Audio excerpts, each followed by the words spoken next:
Hello and welcome back to Panache Aesthetics, and today we'll be showing you hair transplant, and I'll be showing you the results of this handsome gentleman who came to us with grade 4 hair loss, male pattern baldness, and we did his hair transplant of around 3500 hair follicles through FUE technique. And this is how he is after about a year when he came back to us. So this is how he is, and when he came to us, this is how he was. And this is grade 3 to grade 4 male pattern baldness. Usually male pattern baldness is genetic. It is because of your genes from your family you get this. It can either be because of your father's side, or it could be because from your mother's side.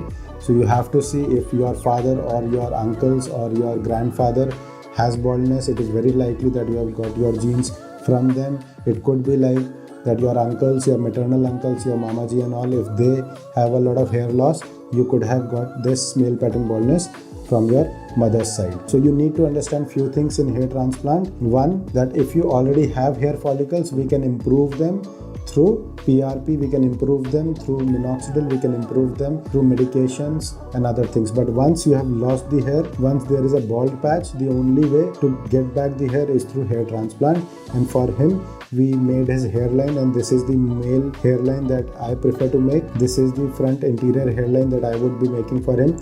I try to make an uneven hairline in the front so that it gives a very natural result. And this is what we have planned for him. And then we always plan it as per the thirds of your face. So the upper third, the middle third and the lower third of your face should be equal.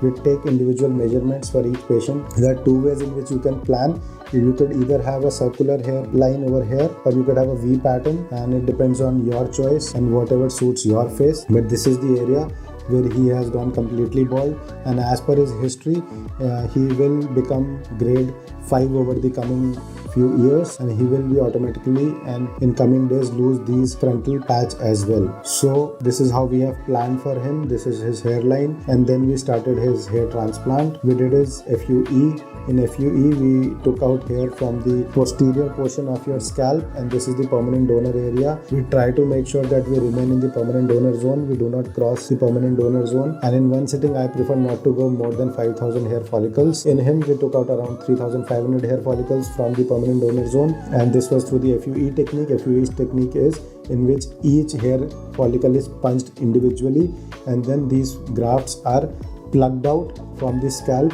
And this is the process of FUE, in which I am doing the punching and my assistant is pulling out all the grafts. Once these grafts are removed, they are sorted into a single graft, double graft, triple graft, or a 4 hair graft. So yes, each graft could have either a single hair, a double hair, triple hair, or a 4 hair. Once these are sorted, we then make punches in the front of your scalp, in which we will be putting the hairs. And once that is done, the whole team together would now start putting these hairs into these slits. These are the hairs, as you can see, which are kept on the forehead, and our team is now putting this hair into the slits that we have made initially. And this is the hairline in the anterior portion, where we need a lot denser hairline. We put the grafts very close to each other.